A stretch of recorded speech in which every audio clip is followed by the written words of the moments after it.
ఇర్మియా గ్రంథం 2వ అధ్యాయం 19వ వచనం చదువుదాం. నీ దేవుడైన యెహోవాను విసర్జించుటై నీకు నా ఎడల భయభక్తులు లేకుండుటై బాధకును శ్రమకును కారణమగును అని తెలుసుకొని గ్రహించునట్లు నీ చెడుతనము నిన్ను శిక్షించును, నీవు చేసిన ద్రోహము నిన్ను గద్దించునని ప్రభువును సైన్యములకు అధిపతియగు యెహోవా సెలవిచ్చుచున్నాడు. ప్రార్థన. ప్రేమ కలిగిన తండ్రి, కరుణ గల దేవ, కనికరము గల ప్రభువా, మీకు వందనములు స్తోత్రములు తండ్రి. చదవబడిన వాక్య భాగాన్ని బట్టి నాతో మాతో అందరితో మాట్లాడి వాక్యమయున్న మీరు ఘనత మహిమ పొందుకొనమని మీ ఆత్మ నడిపింపును మాకు అనుగ్రహించి నన్ను వాడుకొని మీరే స్తుతి ఘనత మహిమ పొందుకొనమని మా ప్రభువును రక్షకుడునైన యేసయ్య నామమును బట్టి ప్రార్థించి అడుగుచున్నాం తండ్రి. ఆమేన్. అందరికీ వందనాలండి. ఇక్కడ ఇర్మియా ప్రవక్త ద్వారా దేవుడు మాట్లాడుతున్నాడు.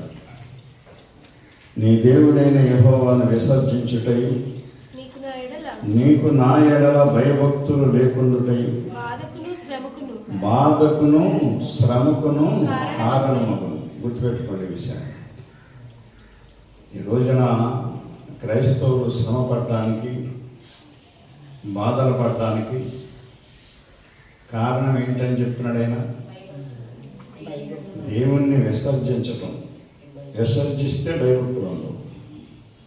విడిచిపెట్టడం కాదు, విసర్జించేస్తున్నారు. దేవుణ్ణి పూర్తిగా వదిలేస్తున్నారు. దేవుని వాక్యాన్ని పూర్తిగా మర్చిపోతున్నారు. దేవుని వదిలేటువంటి వాక్యం మర్చిపోయి లోక సాంప్రదాయ ప్రకారం, లోకాచారం ప్రకారంగా మన జీవితాన్ని నడిపించుకుంటున్నాం. భయభక్తులు లేవు, భయంతో కూడిన భక్తి లేదు. అది నీకు బాధగా మారిపోతుంది, శ్రమగా మారిపోతుంది. ఎంత తేటగా చెప్తున్నాడు. నీకున్న బాధల గురించి ప్రార్థన చేసుకోవటం కాదు, నువ్వు చేయించుకోవటం కాదు. ముందు నువ్వు దేవుణ్ణి కలిగి ఉన్నావా? దేవుణ్ణి పట్టుకున్నావా? వదిలేసావా? దేవుడంటే భయం ఉందా, భయం లేదా? ముందు తెలుసుకోవాలి. దేవుణ్ణి నువ్వు కలిగి ఉండి భయము కలిగిన భక్తి ఉంటే ఒకవేళ నీకు బాధ వచ్చినా ఆ బాధ నీకు బాధగా అనిపించదు, శ్రమ వచ్చినా శ్రమగా అనిపించదు. నీకు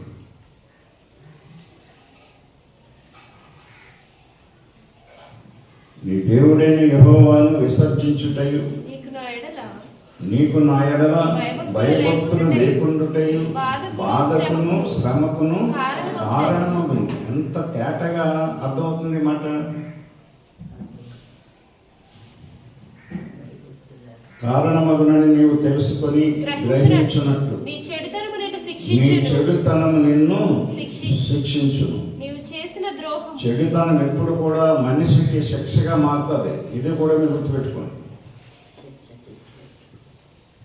చెడుతనం అది శిక్షగా మారుతుంది.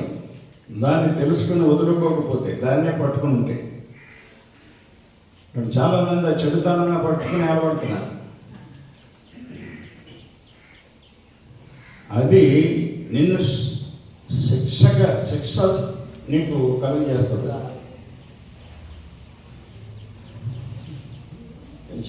నీవు చేసిన ద్రోహం నిన్ను గద్దించునని ప్రభువును సైన్యములకు అధిపతియగు యెహోవా సెలవిచ్చుచున్నాడు. నువ్వు చేసిన ద్రోహం ఏంటి? ద్రోహం నువ్వు దేవుణ్ణి కాదనటమే నువ్వు చేసిన ద్రోహం. దేవుణ్ణి విసర్జించటం. ఏదో పెద్ద ద్రోహం చేయనక్కర్లేదు. నీ ఎదుటి వారికి, నీ పక్కోళ్ళకి. ఇంకొక జీవితాన్ని ఇచ్చి, జీవితానికి విలువిచ్చి, ఒక కుటుంబంగా నిన్ను కట్టి ఆయన పెంచి పెద్ద చేస్తే నువ్వు ఆయన్ని విసర్జించటమే నువ్వు చేసిన పెద్ద ద్రోహం. ఇంకా అంతకు మించిన ద్రోహమే ఉండదు. కానీ ఎదుటి వారికి ఏదైనా ద్రోహం చేస్తే క్షమించమని ప్రభువుని అడిగితే క్షమిస్తాడు. నీ పక్కోడికి నువ్వు ద్రోహం చేస్తే క్షమిస్తాడు ఆయన, క్షమించమని అడిగితే. నీ స్నేహితుడికి ద్రోహం చేస్తే క్షమించమని అడిగితే క్షమిస్తాడు ఆయన. నువ్వు దేవునికే ద్రోహం చేస్తే, నువ్వు దేవుణ్ణే కాదంటావు. ఊపిరిచ్చి, జీవమిచ్చి, ప్రాణమిచ్చి, ఆయన ఆత్మని నియంత్రించి నిన్ను నీ బ్రతుకుకి ఒక వెలుగునిచ్చినటువంటి దేవుణ్ణే నువ్వు కాదంటాం. ఎంత ద్రోహం అది! అది ఆ ద్రోహం గురించి చెప్తున్నాడు ఆయన. నీవు చేసిన ద్రోహము నిన్ను గద్దించునని ప్రభువును సైన్యములకు అధిపతి యెహోవా సెలవిచ్చుచున్నాడు. అది దేవుణ్ణి నువ్వు పూర్తిగా విసర్జించడం అనేది, మర్చిపోవటం అనేది నువ్వు చేసే పెద్ద ద్రోహం. అది పెద్ద ద్రోహం. అర్థమైందా? ఉజ్జియాను దేవుడు ఆశీర్వదించాడు. ఉజ్జియాను అతను చాలా భయభక్తులు కలిగి ఉండేవాడు రాజు, ఉజ్జియా అనే రాజు. అతను కలిగి ఉన్న భయభక్తులను బట్టి, అతడు కలిగి ఉన్న యథార్థతను బట్టి దేవుడు అతన్ని చాలా హెచ్చించాడు, చాలా గొప్పగా చేశాడు. అతడు వర్ధిల్లినప్పుడు అతనికి గర్వం వచ్చేసింది. అదైనా గర్వం వచ్చేసింది. కాస్త మనకి స్థితి పెరిగేటప్పటికి ఆటోమేటిక్గా గర్వం చాప కింద నీరులాగా వచ్చేది. తెలియదు వచ్చినట్టు అది గర్వం అనిపించదు. అది ఎప్పుడైతే గర్వం వచ్చిందో లెక్కలేని తనకు. ఏ దైవజనుల ప్రార్థన ద్వారా నువ్వు హెచ్చించబడ్డావో ఆ దైవజనుల మీదే తిరగబడతాను. బహిరంగంగా తిరగబడవు కానీ అంతరంగంలో తిరుగుబాటు కలిగి ఉంటావు. చాలా ద్రోహం అండి అది. ఇక్కడ అదే చేశాడు ఉజ్జియా, అదే చేశాడండి. అర్థమైందా?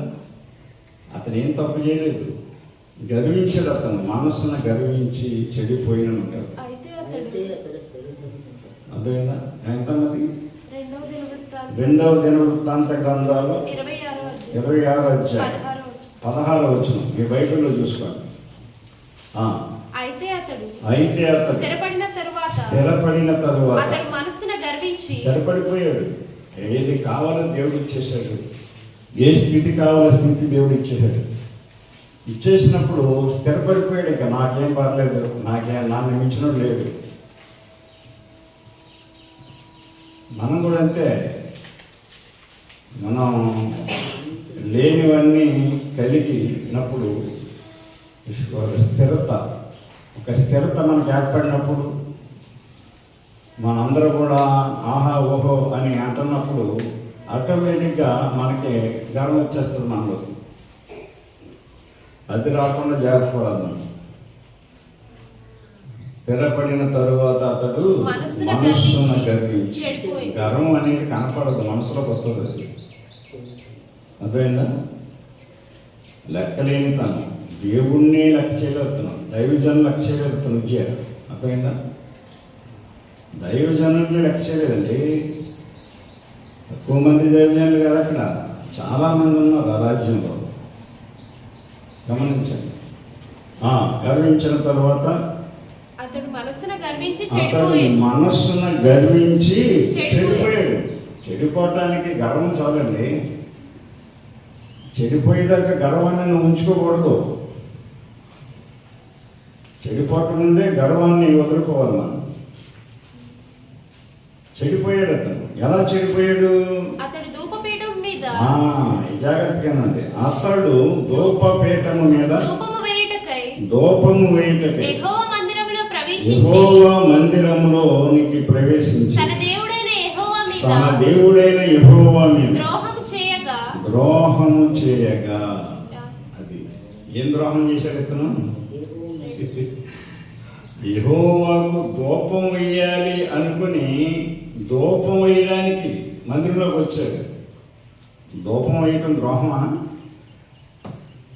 ధూపం అంటే ఇప్పుడు హిందూ దేవుడి దగ్గర చూడండి, ఆ దీపం పట్టుకొని మన దగ్గర అప్పని తీసుకున్న దేవుడి దగ్గరికి దేవుడి తిరిగి దేవునికి ఎలా పెట్టి మళ్ళీ ఎలా తిరుగుతారు. అప్పుడు మన కళ్ళకు అద్దుకుంటారు హిందువులు ఆ ధూపాన్ని. అర్థమైందా? అది అప్పటి నుంచి వచ్చింది. ఇది వాళ్ళకేమే వాళ్ళ పద్ధతి కాదు ఇది, మన పద్ధతి. అది పూర్వకాలంలో యెహోవా దేవుడు ప్రజలకి ఇశ్రాయేలుకి అలవాటు చేసిన పద్ధతి ఇది. అది పద్ధతి కాదని మార్చేశాడు ఆయన యేసుక్రీస్తుకి లోకానికి వచ్చి. ఆ ధూపం రాజుగా ఉన్న ఇతను ఆ ధూపం నేను వెయ్యాలి అనుకుని దేవుని మందిరంలోనికి ప్రవేశించాడు. ప్రవేశించి తన దేవుడైన యెహోవా మీద ద్రోహం చేయగా, అది ధూపం వేయటం ద్రోహం అయింది. అక్కడ ధూపం వేయటం ద్రోహం అయింది. అర్థమైందా? యాక్చువల్గా అది చూసేవారికి ద్రోహం కింద కనిపించలేదు, కానీ దేవుని దృష్టిలో అది ద్రోహం. రాజత్నం అతని కూడా ధూపం యాజకుని. అర్థమైందా? సేవకుడు చేసేది సేవకుడు చేయాలి, విశ్వాసులు చేసేది విశ్వాసులు చేయాలి. విశ్వాసులు కాస్త ముదిరి సేవకుల స్థానాన్ని ఆక్రమించుకుంటారు, సేవకులతో సమానంగా ఎంచుకుంటారు. ఇక 4 వాక్యాలు తెలిసినంత మాత్రాన, 4 సంగతులు నీకు అర్థమైనంత మాత్రాన నువ్వు సేవకుడు కాలేవు. విశ్వాసమే. అతను రాజే, స్థితి పెరిగింది, ఉన్నతమైన స్థితి వచ్చింది, కానీ రాజే అతను. ఆ స్థితిని బట్టి గర్వించి మందిరంలో నేనే ధూపం వేయాలనుకున్నాడు. అతను నేనే ధూపం వేయాలనుకున్నాడు. గమనించండి,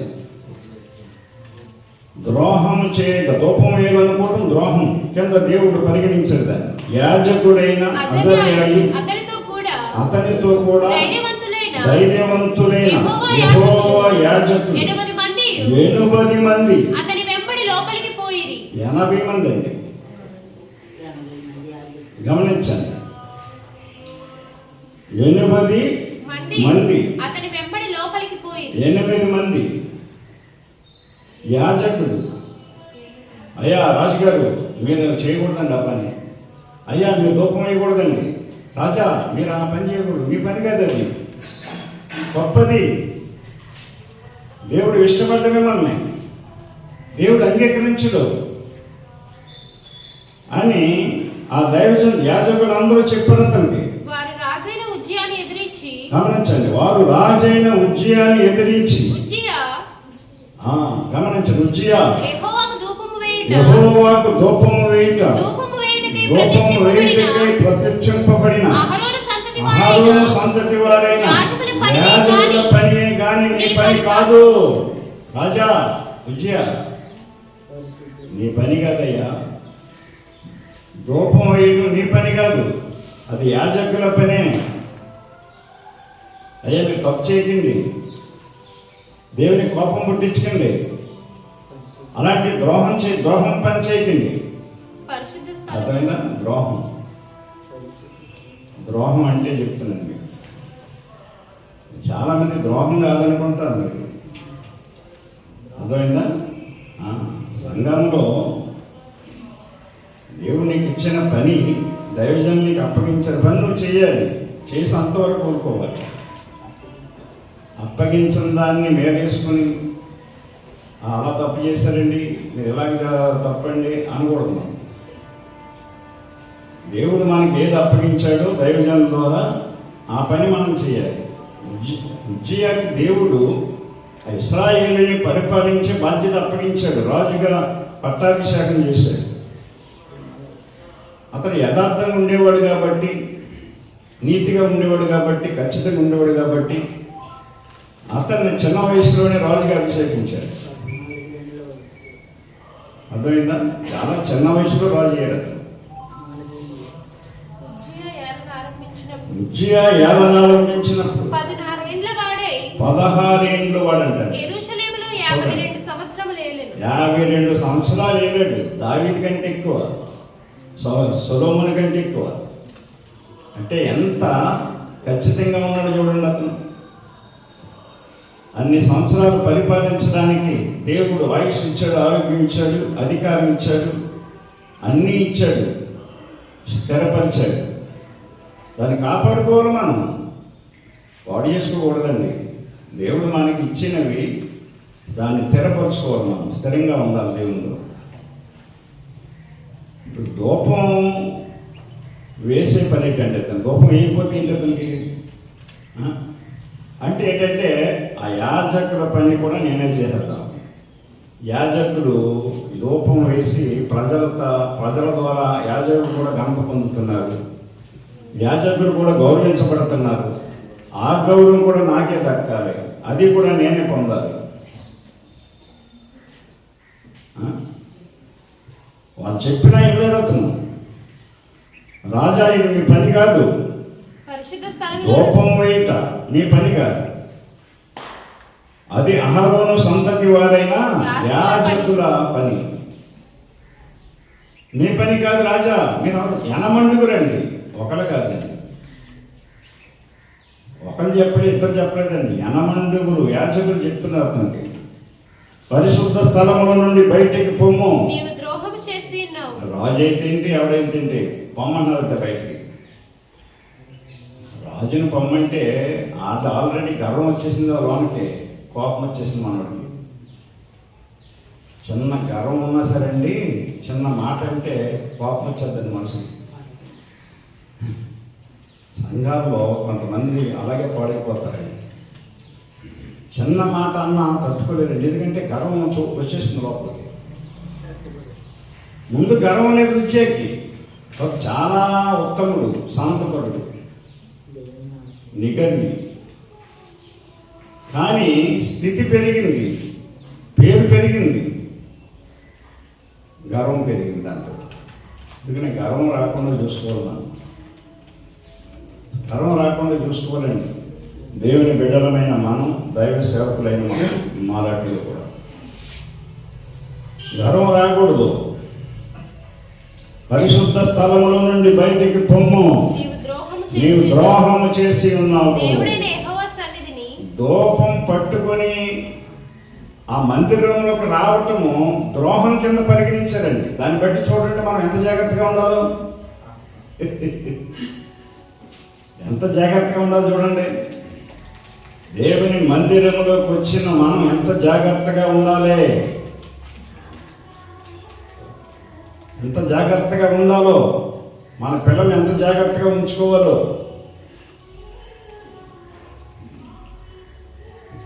గ్రహించుకోవాలి. మనం మందిరంలోనికి ధూపం చేత పట్టుకుని రావటం ఈ యాజకుడు చెప్తున్నారు, నువ్వు చాలా ద్రోహం చేస్తావు దేవుడికి, ద్రోహము చేసి ఉన్నావు. దేవుడైన యెహోవా సన్నిధిని ఇది నీకు ఘనత కలుగజేయదని చెప్పారు. అది రాజా, ఇది నీకు ఘనత కలగజేయదు దేవుని సన్నిధిలో. నీకు దేవుని సన్నిధిలో ఘనత నీకు రాదు. నువ్వేదో గొప్ప వేస్తే దేవుని సన్నిధిలో కూడా ఘనత పొందదాం అనుకుంటున్నాను, నీకున్న ఘనత పోద్ది, ఘనత కలుగజేయదని చెప్పాడు. ఉజ్జియా ధూపం వేయుటకు ధూపార్తిని చేత పట్టుకొని రౌద్రుడై రాజుని పొమ్మంటే కోపం రాదా? ఆ యాజకుడికి బత్యమిస్తున్నాడు, నేను జీతాలు ఇస్తున్నాడు, పోషిస్తున్నాడు. అరే, నా దగ్గర జీతాలు తీసుకుని నా ప్రజలకు ప్రార్థన చేస్తున్న ఏళ్ళు నన్ను పొమ్మంటారా? అవతలికి బయటికి పో అన్నారు. మర్యాద కూడా చెప్పలేదండి. ఏమన్నారు? పరిశుద్ధ స్థలములో నుండి బయటికి పొమ్ము. రాజునండి, గౌరవంగా మాట్లాడలేదా? దేవుని సన్నిధిలో చెడ్డ పనులు చేసేవాడిని అలాగే పొమ్మన్నాను. దైవజనులు చెడు చేస్తున్నారని తెలిసినప్పుడు, చూసినప్పుడు కళ్ళారా చూసినప్పుడు. దైవజనులు అలా ఉండాలండి. బే ఇక్కడ అలాగే ఎక్కడున్నారు? చెత్త పోగేసుకున్నట్టు పోగేసుకుంటామే. ఎంత చెడు కలిగి ఉంటే అంత ఉపయోగపడతారు సంఘానికని. చెత్తను పోగేసుకున్నట్టు పోగేసుకోవటం కదండి, చెత్తని కాల్చేయాలి. చెత్త పరిశుభ్రంగా మారాలండి, చెత్తను అలా ఉంచుకోకూడదు.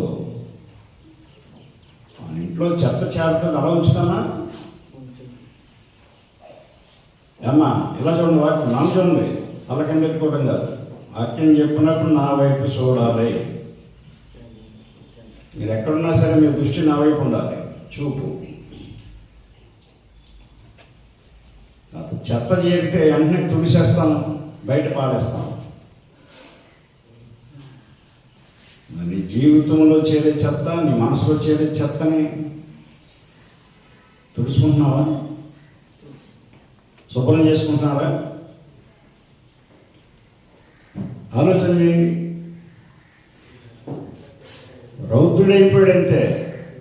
రౌద్రుడు కోపం కాదండి, కోపం ఏడంతలుగా అయిపోయింది. రౌద్రుడై యాజకుల మీద కోపము చూపాను. యెహోవా మందిరములో ధూపపీఠము ప్రక్క అతడు ఉండగా యాజకులు చూచుచునే ఉన్నప్పుడు అతని నొసట కుష్ఠరోగము పుట్టెను. ఎంతో ఆరోగ్యంగా ఉన్నాడు విజయ, ఎంతో చక్కగా ఉన్నాడు.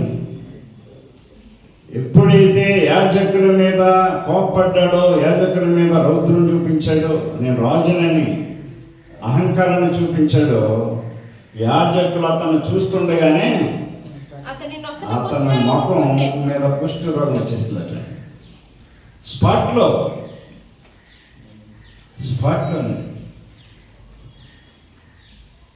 కుష్ఠరోగం పుట్టెను. ప్రధాన యాజకుడైన అజర్యాయును యాజకులందరూ అతని వైపు చూడగా అతడు నొసట కుష్ఠము గలవాడై ఉండెను. చూసారా? ఇమ్మీడియట్లీ పూర్వకాలం స్పాట్లో వచ్చేసేది ఏదైనా దేవుని శాపం, లేట్ అయ్యేది కదా ఇప్పుడులాగా. ఇప్పుడైతే నేను చాలా సంవత్సరాలు చూస్తున్నాడు దేవుడు. ఈ సంవత్సరం అని, ఆ సంవత్సరం అని, ఈ సంవత్సరం మాత్రం, ఈ సంవత్సరం మాత్రం, ఈ సంవత్సరం మాత్రడని మనందరినీ వదిలేస్తున్నాడు ఆయన. వదిలేయటం లోకువైపోయింది, మనకి వదిలేయటం లోకువైపోయింది. దేవుడు ఏం చేయడు, మనం వెళ్ళి ఇంత చెడ్డగా ఉన్నాం, దేవుడు మనకేం జరిగిందా?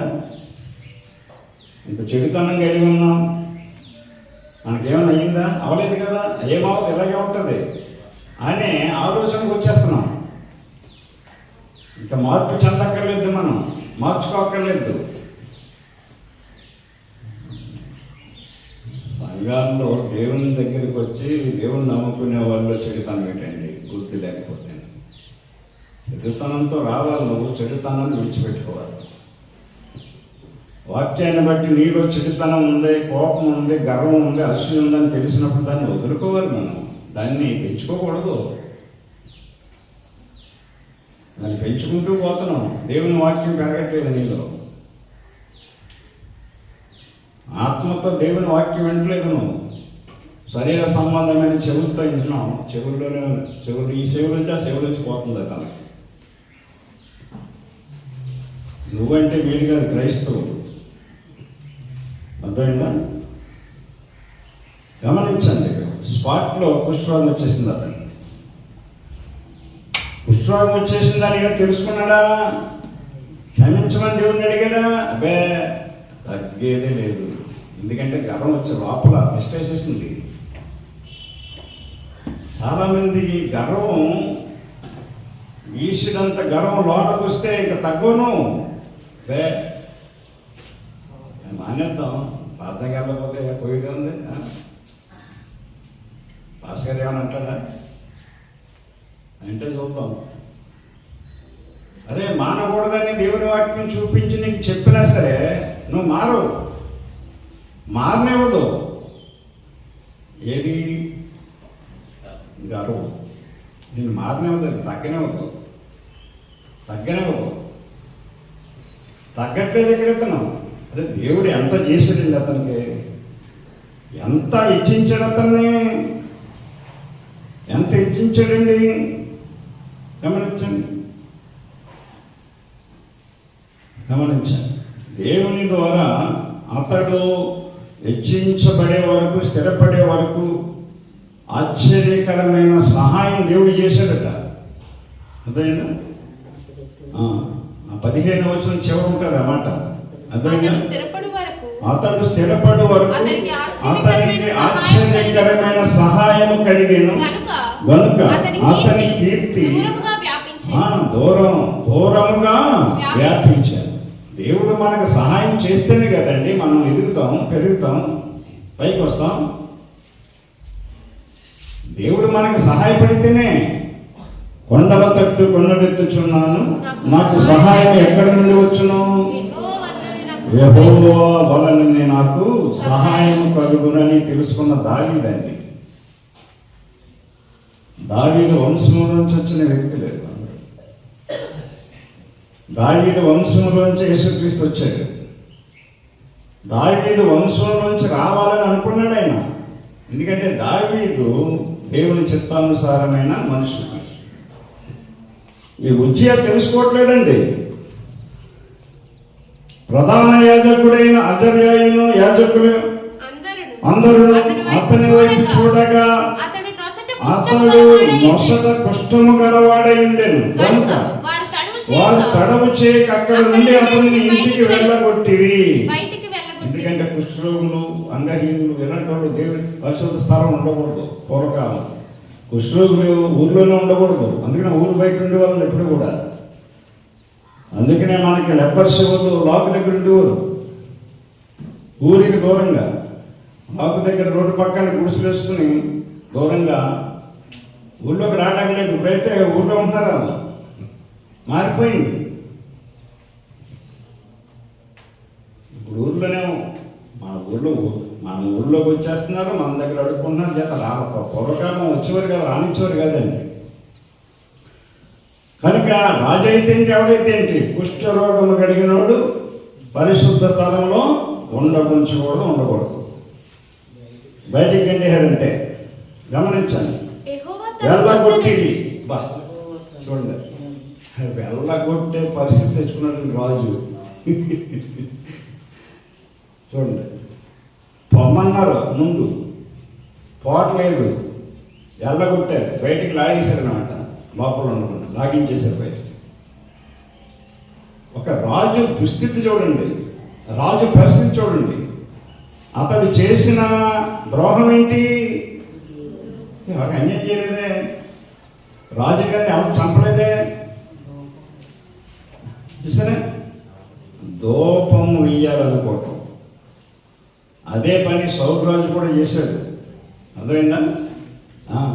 సమూయేలు రావడం ఆలస్యమైందని ప్రజలు కొనుక్కుంటున్నారని, తిరిగి వెళ్ళిపోతున్నారని తీసుకొచ్చిన బలులు అర్పణ పట్టుకుపోతున్నారు. మళ్ళా ఇదంతా చూసి రాజైన సౌలు ఏం చేశాడంటే, అనంతా ఎలా పిల్లండి, పోతారు, వెళ్ళండి అంటారు. పోయే వాళ్ళందరినీ పిలిచి అతనే ఆ బలు అర్పించేసి అక్కడ ప్రార్థన చేసి పంపించారు. అర్థమైందా? సమూయేలు వచ్చి అంటాడు, నువ్వు చేసిన పని ఏంటంటే, సమూయేలు అతనితో నువ్వు చేసిన పని ఏంటయ్యా, నీ పని ఏంటి, నువ్వేం చేస్తావు? అర్థమైందా? గమనించండి. అందుకు సౌలు, జనులు నా యొద్ద నుండి చెదిరిపోవటం, నిర్ణయ కాలమున నువ్వు రాకపోవటయు, అంటే అనుకున్న సమయానికి నువ్వు రాలేదు కదా. ఫిలిస్తీన్లు మిక్మాషులో కూడి ఉండుటయు నేను చూచి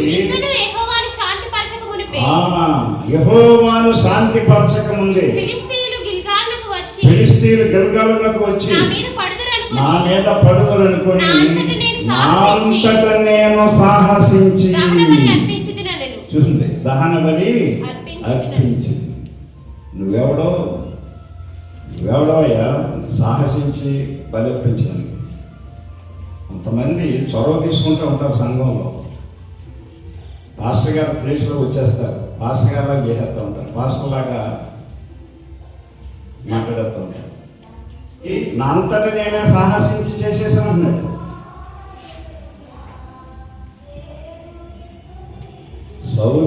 సౌలు కుటుంబం లేకుండా పోయారు. చేసిన తప్పేంటండి? సౌలు చేసిన తప్పేంటండి? చూడండి, సౌలు కూడా ఎవరిని చంపలేదు, ఎవరిని పొడవలేదు, ఎవరిని అన్యాయం చేయలేదు. నాడు మనం కూడా ఇలాంటి చిన్న చిన్న మిస్టేక్ల్లో పడిపోతున్నారు సంఘం.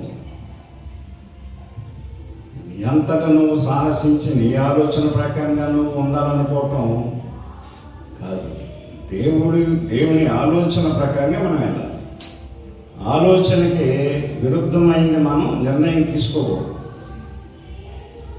ద్రోహం అండి,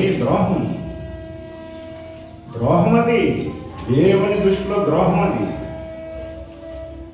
ఎలా బలులు తెచ్చి అర్పించిన మనుషులు ఇది ద్రోహం అని అనుకోలేదు, ఇది చెడుతనం అని అనుకోలేదు. రాజుగారు ఎవరైతే ఉందండి రాజుగారు, ఆయన రాజుకి ఇచ్చేస్తారు, తెచ్చే బరువులు అర్పణలు సౌలుకి. ఎవరైతే ఏంటి మన దేవుడికి ఇస్తున్నామని ఇచ్చేసారు. ప్రజలు ఏమవలేదు, గుర్తుపెట్టుకోండి, ప్రజలకి ఏమవలేదు. అర్పణలు పుచ్చుకొని ఆ బరువులు పుచ్చుకొని అర్పించిన రాజు నాశనం అయిపోయాడు. ఇక్కడ పాయింట్ మనం గుర్తించాలి. అక్కడ దూపం వేయాలనుకున్న ఉజ్జియా నాశనం అయిపోయాడు కుష్ఠరోగంతో. అర్థమైందా? గుర్తుపెట్టుకోండి. పోనీ కుష్ఠరోగం వచ్చేసింది, పోనీ తన తప్పు తెలుసుకున్నాడా? లోపలున్న గర్విష్టి తెలుసుకున్నాడు కదా. సాతాను, గర్వం అంటే సాతాను. అప్పుడు సాతానుడు వచ్చేసాడు నీలోకి. నేను తగ్గనివ్వడు, నిన్ను నాశనం చేస్తాడు తప్ప, పాడు చేస్తాడు తప్ప నిన్ను తగ్గనివ్వడాడు. అర్థమైందా? దైవజనులు గర్దించినప్పుడు అది అవునా కాదనేది మనం తెలుసుకోవాలి, వాక్యమా కాదనేది మనం తెలుసుకోవాలి. అర్థమైందండి? నేను గద్దించాలని దైవజనుల మీద మనం కోప్పడకూడదు. ఇక్కడ ఉజ్జియా రాజుకి అధికారం ఉంటే ఏంటి, నువ్వు అధికారం అయితే ఏంటి, మంత్రి అయితే ఏంటి, నువ్వు ఎవడవైతే ఏంటి, దేవుడు అక్కడ. దేవుని ముందు, దైవజనుల ముందు మనం తగ్గించుకోవాలి. తగ్గించుకోలేదు అతను. గమనించండి. వెళ్ళగొట్టిరి యెహోవా తన్ను ముట్టెనని ఎరిగి బయటకు వెళ్ళుటకు తాను త్వరపడెను. కానీ అతను మరణమయ్యే వరకు కూడా దేవుణ్ణి క్షమించమని అడగలేదు. దేవుడు నన్ను ముట్టాడని తెలుసుకున్నాడంట. మరి తెలుసుకున్నాడు అడగలు కదండి దేవుణ్ణి. ఏమన్నా అడగలొద్దా? దేవుడు తనను ముట్టెనని ఎరిగి.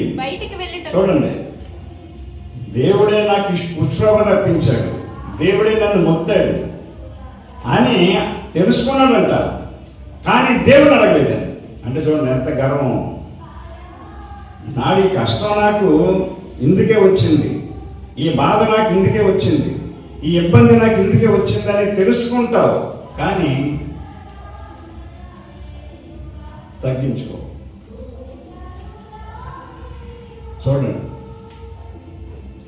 కనుక నా ప్రియ సహోదరుడా, సహోదరి, ద్రోహం అంటే నువ్వేదో చేసేక్కర్లేదు. అర్థమైందా? నువ్వు దేవుని విసర్జించడం, దేవుని యందు భయభక్తులు లేకుండా బ్రతకటమే ద్రోహం. నువ్వు చేసే ద్రోహం దేవునికి. నువ్వు మనుషులకు ద్రోహం చేసిన పర్లేదు, దేవుడికి క్షమిస్తాడు. నువ్వు దేవునికే ద్రోహం చేస్తున్నావు. నీకు ఒక జీవితాన్ని ఇచ్చి నువ్వు బ్రతకడానికి ఆయన ఆత్మని అందించి నువ్వు బ్రతకడానికి జీవమును, ఊపిరి, సమస్తాన్ని దయచేస్తుంటే నువ్వు ఆయన్నే విసర్జించి, ఆయన్నే కాదని ఆయన మీద హెచ్చించుకొని నువ్వు బ్రతకాలనుకోవటం ద్రోహం కదా, దేవుడికి చేసే ద్రోహం కదా. అపోస్తలుల కార్యాలు 17:25 మనం చదివితే ఆయన అందరికిని జీవమును ఊపిరిని సమస్తమును దయచేవాడు. చూడండి ఎంత చక్కటి మాట. ఆయన అందరికీ జీవమును ఊపిరిని సమస్తమును దయచేవాడు గనుక తనకు ఏదైనా పొదువై ఉన్నట్టు మనుషుల చేతులతో సేవింపబడువాడు కాదు. బుద్ధుడు నువ్వేదో దేవుణ్ణి ఆరాధించేస్తే ఆయనకేమి వచ్చేదండి. ఆరాధించేది నీ మంచి కొరకు, నీ బాగు కొరకు నువ్వు ఆరాధించుకోవాలి. నీ క్షేమం కొరకు, నీ కుటుంబం అభివృద్ధి కొరకు, ఆశీర్వాదం కొరకు నువ్వు దేవుణ్ణి ఆరాధించాలి. వచ్చి ఇక నీ ఆరాధన ద్వారా ఇంకేనా ఒరిగిపోద్దని అనుకుని నువ్వు మానేస్తేలాగా, మందిరం ఆరాధన మానేస్తేలాగా, అదే నువ్వు చేసే ద్రోహం, అదే నువ్వు చేసే పాపం. కూడా ఉన్న ఇస్కరియోతు యోధ ఆయనకు ద్రోహం చేశాడు. యోధ మత్తయి సువార్త 26 అధ్యాయం 14 వచనం చదువుదాం. అప్పుడు 12 మందిలో ఒకడుగు ఇస్కరియోతు యోధ ప్రధాన యాజకుల యొద్దకు వెళ్ళి, నేను ఆయనను మీకు అప్పగించిన ఎడల నాకేమి ఇత్తురని వారిని అడిగాను. అందుకు వారు 30 వెండి నాణెములు తూచి వానికిచ్చిరి. వాడప్పటి నుండి ఆయనను అప్పగించుటకు తగిన సమయము కనిపెట్టుచుండెను. చూడండి ఎంత ద్రోహం అండి ఇది. ఆయనతో తింటూ, ఆయనతో ఉంటూ, ఆయనతో పండుకుంటూ, ఇతనికి డబ్బాస్ అని తెలిసి కూడా దేవుడు డబ్బు సంచి యోధా దగ్గర పెడితే ఆ డబ్బు సంచిలో ఈ కొంత దోచుకుంటూ ఉండేవాడట. కానుకలన్నీ అతని దగ్గరగా పెట్టాడు దేవుడు, యేసు ప్రభు.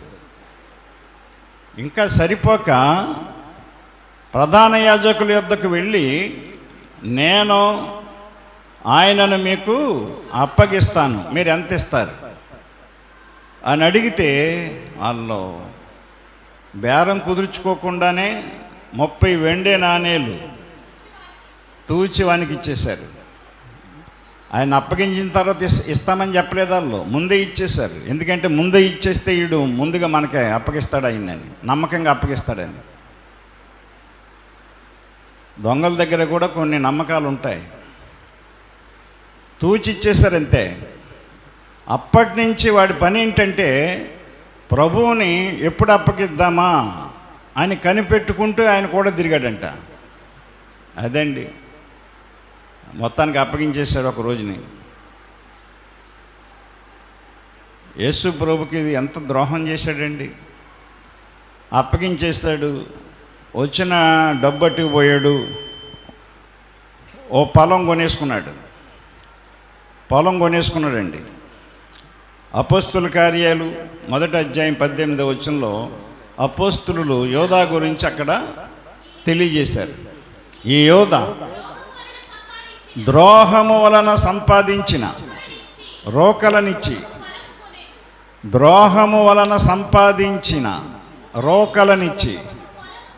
ఒక పొలము కొనెను. అతడు తలక్రిందులుగా పడి నడిమికి బద్దలైనందున అతని పేగులన్నీ బయటికి వచ్చాను. ద్రోహము చేసి సంపాదించాడు, అనుభవించాడా? అన్యాయం చేసి సంపాదిస్తూ ఉంటారు చాలామంది, మోసం చేసి సంపాదిస్తూ ఉంటారు. అనుభవిస్తారా? యేసు ప్రభుకే ఎంత ద్రోహం చేశాడు ఇతను. శిష్యులందరితో పాటు యోధాన్ని నమ్మాడు యేసు ప్రభు. పని దొంగ అని ఆయనకి తెలుసు, తెలియకుండా ఏమీ ఉండదండి. నేను ఎలాంటి వాడినో ఆయనకి తెలుసు, మీరు ఎలాంటి వాళ్ళు ఆయనకి తెలుసు, ప్రతి మనిషి కూడా ఆయనకి తెలుసు ఎలాంటి వాళ్ళు. ఎందుకంటే మన అంతరంగాన్ని ఆయన చూసిన దేవుడు, మన హృదయ రహస్యాలు కూడా ఆయనకి తెలుసు. కనుక 12 మంది శిష్యుల్లో 12 మంది ఎలాంటి వాళ్ళో తెలుసు ఆయనకి. యోధా కూడా ఎలాంటి వాడో తెలుసు, తెలిసినా సరే వాడిని కూడా పెట్టుకున్నాడు ఆయన. దేవుని సంఘంలో కూడా ఉంటారు ఇలాంటి వాళ్ళు, యోధాలు. వాక్యానుసారంగా లేని వాళ్ళు కూడా ఉంటారు, దేవునికి ఇష్టం లేని వాళ్ళు కూడా ఉంటారు. ఉండనివ్వాలి మనం. వాళ్ళని పొమ్మని అధికారం మనకు లేదు, ఆయనే పొమ్మని లేదు యోధాని. మనం ఎవరం పొమ్మంటానికి? మారతాడని మనం అవకాశం ఇవ్వాలి అలాంటి వాళ్ళకి. యోధాకి అలాగే అవకాశం ఇచ్చాడు, కానీ మారలేదు అతను. మారలేదండి. మారకుండానే చనిపోయాడు అతను. గమనించండి, ద్రోహం. అది ద్రోహం. యేసు ప్రభుని ఘోరాతి ఘోరంగా హింసించడానికి యోధ మొదటి కారణం. ఉజ్జియా అలాంటి ద్రోహం చేయలేదు, సౌలు అలాంటి ద్రోహం చేయలేదు, కానీ అది ద్రోహమే. అది చేత మనం దేవుని సన్నిధిలో వాక్యానికి వ్యతిరేకంగా మనం మాట్లాడినా, వాక్యానికి వ్యతిరేకంగా మన జీవితాన్ని కొనసాగించినా అది దేవుని పట్ల మనం చేసే ద్రోహం అవుతుంది. ద్రోహం అవుతుంది. ఆరాధన కూడా వాక్యానుసారంగా ఉండాలి. ఈ రోజున కొంతమంది దేవుడు లేడు అనుకుంటూ ఉంటారు. అలా అనుకోకూడదు మనం. ఒక యవనస్తుడు డార్విన్ రాసిన సిద్ధాంతాన్ని చదివాడంట. డార్విన్ ఏం రాశాడంటే, మనిషిని దేవుడు సృష్టించలేదు, మనిషి కోతు నుండి వచ్చాడని. డార్విన్ అనే శాస్త్రవేత్త, అమెరికా పెద్ద శాస్త్రవేత్త అన్నమాట. అతను ఏది రాస్తే అది ప్రజలు నమ్మి అలా నడుచుకునేవారట. ఆయన సిద్ధాంతాలు చాలామందిని బాగు చేశాయి. కానీ ఈ పద్ధతి, మనుష్యుడు కోతి నుండి పుట్టాడు అనేది చాలామంది కోట్ల కొలది ప్రజలు నమ్మారట. నిజమే, అందుకనే కోతి మనిషిలాగా ఉంటుంది, మనిషిలాగా చేస్తుంది చేస్తలని. మరి అతను ఎందుకు రాశాడో తెలియదు. ఒక యవనస్తుడు అలాగే కోతి నుండి మనిషి పుట్టాడనే సిద్ధాంతాన్ని నమ్మి ఆ యవనస్తుడి ఇంటి ఎదురుగుండా పాస్టర్ గారిని చచ్చి ఉంటే ఆ పాస్టర్ గారితో వాదం పెట్టుకున్నాడట అస్తమానం. అర్థమైందా? పాస్టర్ గారు అలాంటి వాళ్ళతో వాదించకూడదని చెప్పేసి, నీ సిద్ధాంతం నీదినైనా మా సిద్ధాంతాలు మాయి, మాకు దేవుడు చెప్పిందే మేము నమ్ముతాం అని చెప్పి పాస్టర్ గారు తగ్గించుకుని ఉండేవాడంట. కానీ ఆ యవనస్తుడు అస్తమానం పాస్టర్ గారిని దగ్గరికి వెళ్ళి వాదించేవాడట. ఒకరోజు ఆ యవనస్తుడు ప్రయాణమై వెళ్తూ ఉంటే యాక్సిడెంట్ అయింది. బైక్ యాక్సిడెంట్ అయ్యి శుభ్రంగా రక్తం అంతా పోయిందంట. హాస్పిటల్లో జాయిన్ చేశారు. చచ్చిదురుగుండానే ఇల్లు ఆ యవనస్తుడిది. అప్పుడు పాస్టర్ గారికి తెలిసి హాస్పిటల్కి వెళ్ళాడంట పలకరిద్దామని.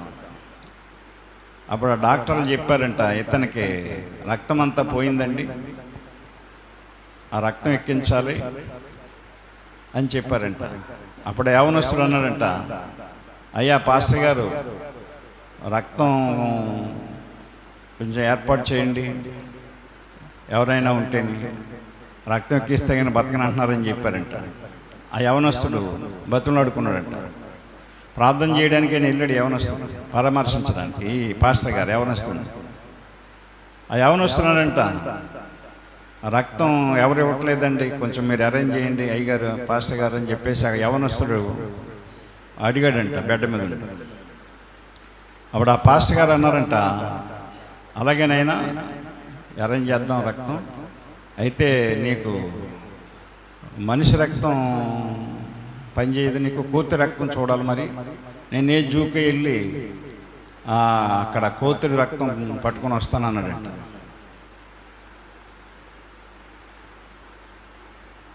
ఎందుకంటే మరి మనిషి కోతి నుండి పుట్టాడని వాదించేవాడు యవనస్తుడు. చేత నీ కూతురు రక్తమే సూట్ అవుద్ది, నేను జూకి వెళ్ళి కూతురు రక్తం తీసుకొస్తానంటే సిగ్గుతో తలదించుకుని, క్షమించండి పాస్టర్ గారు, తప్పు అయిపోయింది, నేను మీతో అనవసరంగా వాదించాను, లేదండి బాబు, నాకు మనిషి రక్తమే చూడండి అని చెప్పి పాస్టర్ గారిని ప్రాధేయపడ్డాడంట. ఇప్పుడు పాస్టర్ గారు ప్రార్థన చేసి ఆ చర్చిలోనే ఒక ఇద్దరు యవనస్తుల్ని పిలిచి ఆ రక్తాన్ని ఇప్పించాడంట. ఆ యవనస్తుడు హాస్పిటల్ నుంచి వచ్చి మారు మనసు పొంది చర్చికి వచ్చి పాస్టర్కి విధేయుడిగా జీవించాడంట. ఈనాడు ఆ యవనస్తుడు పెద్ద సేవకుడు అయిపోయాడంట. కనుక కొన్ని మనం అనుకుంటూ ఉంటాం, కొందరి దగ్గర తెలుసుకుని కొన్ని చోట్ల నేర్చుకొని మనం మన ఆలోచనలోకి మనం వచ్చేస్తాం. సౌలు ఏమన్నాడు అక్కడ? నేనే సాహసించి బలర్పించేశాను అన్నాడు ఆయన. అర్థమైందా? కానీ కొన్ని మనం తెలుసుకొని అక్కడక్కడ కొన్ని విని 4 మాటలు నేర్చుకొని ఆ మాటలు మనసులో పెట్టుకొని అవే నిజమనుకుని వాదంలోకి వెళ్ళిపోతూ ఉంటాం. మనం సత్యం నుండి తొలగిపోతూ ఉంటాం. కనుక నా ప్రియ సహోదరి సహోదరులారా, యేసు ప్రభుని అమ్మేసి యేసు ప్రభుకు ద్రోహం చేసిన యోధ ఏమయ్యాడు విన్నాం కదా. ఉజ్జయ ఏమయ్యాడు విన్నాం కదా మనం. సౌలు ఏమయ్యాడు? ద్రోహం అనేది నువ్వు మనుషులకు చేసినా దేవునికి చేసినా నీ తప్పు తెలుసుకొని ఒప్పుకొని విడిచిపెట్టుకుంటే కనికరం పొందుతావు. యోధ చేసిన తప్పని తెలుసుకున్నాడు, పశ్చాత్తాపడ్డాడు, కానీ అతను ప్రభు ఒప్పుకోలేదు. అతను అర్థమైందా? ఒప్పుకోలేదు. ఉజ్జియా నన్ను దేవుడు ముత్తాడని తెలుసుకున్నాడు. మరి దేవుడిని అడిగాడా? ఎంతమంది కుష్ఠరోగులను బాగు చేశాడు దేవుడు? అడగలేదు. ఎందుకు అడగలేదు? లోపల కూడా ఉన్నాడు, గర్విష్ఠ అనేవాడు లోపల ఉన్నాడు, తగ్గనివ్వలేదు. నువ్వు నాశనమయ్యే వరకు నీలో వాడు టెస్ట్ చేసుకుని ఉంటాడు. ఎందుకంటే ఆత్మీయంగా ఫలించక, ఆత్మ సంబంధమైన వాక్యమును రుచి చూడక నువ్వు ద్రోహం చేసే ద్రోహిగా మారిపోతావు. యోసేపు అన్నలు యోసేపుని అమ్మేశారు, తమ్ముడికి ద్రోహం చేశారంటారు. తమ్ముడికి ద్రోహం చేసినందుకు వాళ్ళ కరువు అనిపించారు, తిండికి లేక మలమల్ల మాడిపోయారు. ఎందుకంటే ఆ యోసేపు ద్వారా ఆశీర్వాదం ఆ ఇంటికి. యోసేపు నీతిమంతుడు, భయభక్తులు కలిగినాడు. అటువంటి వాడిని వాళ్ళ కొట్టి గుంటలో పడేసి వాడిని గుంటలోంచి పైకి తీసి ఆ వర్తకులుగా అమ్మేస్తారు దూరంగా. ఎంత ద్రోహం ఉండేది! ఒక చిన్న తమ్ముడిని 10 మంది అన్నయ్యలు కొట్టి బాధేసి ఒకడికి అమ్మేయటం సొంత అన్నదమ్ములండి. కానీ దేవుడు యోసేపుని అధికముగా హెచ్చించాడు ఐగుప్తులో. ఎందుకంటే దేవుని నీతిని కలిగి ఉన్నాడు యోసేపు. ఎక్కడా కూడా ఎవరికి ద్రోహం చేయలేదు అతను. తన పని చేసే ఇంట్లో కూడా ఆ యజమాని భార్య అతని మీద ఆశపడినా సరే అతను తప్పుడు పని చేసి యజమానికి ద్రోహం చేయలేదు, నమ్మకంగా పారిపోయాడు. రాజుగారి దగ్గర నమ్మకంగా ఉన్నాడు. రాజుగారికి వచ్చే దర్శనాలన్నిటికీ అర్థాలు చెప్పి రాజుగారికి మనశ్శాంతినిచ్చాడు. నీలాంటి వాడు నా రాజ్యంలో ఉండాలి, నా పక్కనే ఉండాలి, నా ఇంట్లో ఉండాలని చెప్పేసి యోసేపుని తన ఇంటి మీద రాజ్యం మీద కూడా అధికారిగా చేసుకున్నాడు. ఎంత గొప్ప ఆశీర్వాదం ఉండేది! ఈ రోజున దేవుణ్ణి కాదని దేవుణ్ణి విసర్జించి చెడుతనము కలిగి జీవించే ప్రతి ఒక్కరు కూడా దేవునికి ద్రోహం చేసిన వారితో సమానం. దేవుణ్ణి తెలుసుకొని బాప్తిసం పొంది నువ్వు దేవుణ్ణి విసర్జించి చెడుతనం కలిగి ఉంటాం ద్రోహం కాదు. అది ద్రోహం అది. కనుక దేవుని వాక్యాన్ని అర్థం చేసుకోండి. దేవుని వాక్యాన్ని మనం అర్థం చేసుకుని దేవునిలో మనం కొనసాగాలి. గమనించండి, దేవుని వాక్యాన్ని మనం నమ్మాలి. అందుకనే దేవుడు చక్కటి విషయం చెప్తాడు.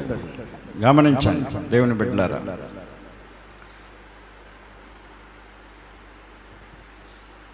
ఇర్మియా గ్రంథం మనం చదివాం, అది బాగా గుర్తుపెట్టుకోవాలి మీరు. 2వ అధ్యాయం 19వ వచనం. నీ దేవుడైన యెహోవాను విసర్జించుటయు నీకు నా ఎడల భయభక్తులు లేకుండుటయు బాధకును శ్రమకును కారణమగును. గుర్తుపెట్టుకోండి, దేవుణ్ణి విసర్జించి దేవునికి ద్రోహం చేయకు. దేవునికి వ్యతిరేకంగా పాపం చేసి దేవునికి ద్రోహం చేయకు. చాలామంది అనుకుంటారు పాపం చేసే వాళ్ళకి ఇది అర్థం కాదు వాక్యం. దేవునికి చేసే ద్రోహం అది. నువ్వు దేవుని బిడ్డవు. 44వ కీర్తనలో 17వ వచనంలో అక్కడ ఒక వాక్యం చదువుదాం. 44వ కీర్తన 17. ఇదంతయు మా మీదికి వచ్చినను మేము నిన్ను మరువలేదు, నీ నిబంధన మీరి ద్రోహులము కాలేదు. చూసారా, కోరాహు కుమారులు కోరాహు తప్పు చేశాడు, ద్రోహం చేశాడు. కోరాహు, దాతాన్, అబీరాములు అన్నదమ్ములు. కానీ వారి కుమారులు దేవునికి ద్రోహం చేయలేదట. అదే చెప్తున్నారు కుమారులు. కోరాహు కుమారులు రాసిన కీర్తన అది. ఇదంతయు మా మీదికి వచ్చినను మేము నిన్ను మరువలేదు,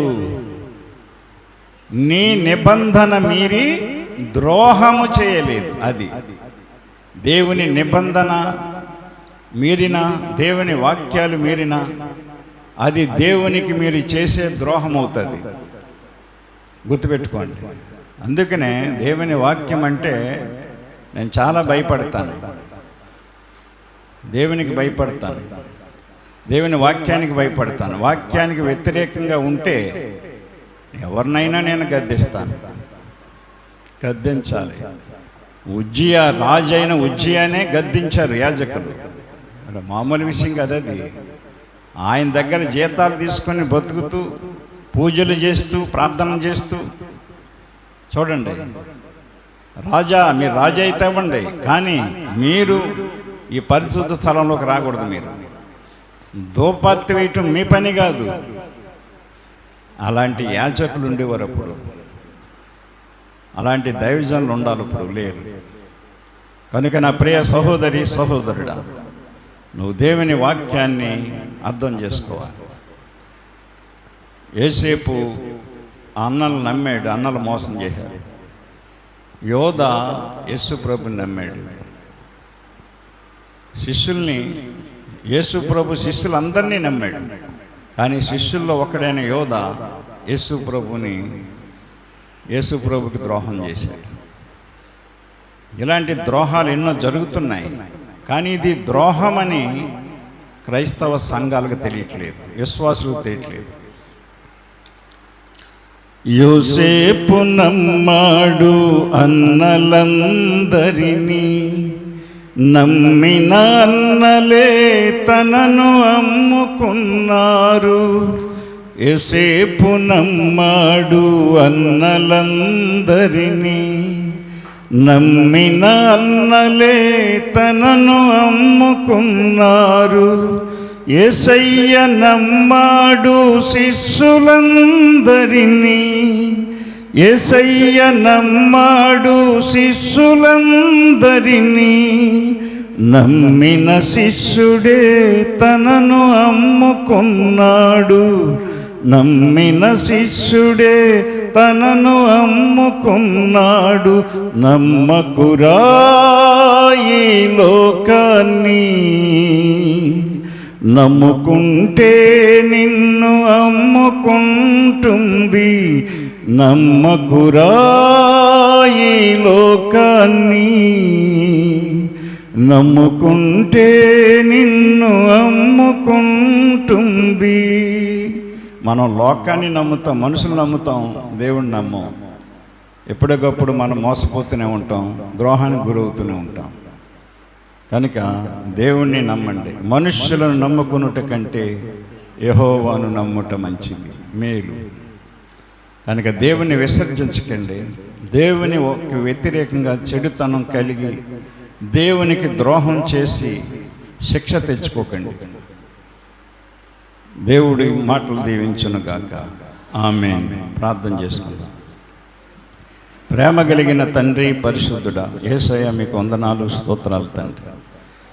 ఎత్తబడిన వాక్యము నూరంతలుగా వినిన వారి హృదయములలో ఫలించి వర్ధిల్లినట్టు కృప దయచేయమని వాక్యమయున్న యేసు నామమున ప్రార్థించి అడుగుచున్నాము తండ్రి. ఆమేన్. అందరికీ వందనాలు.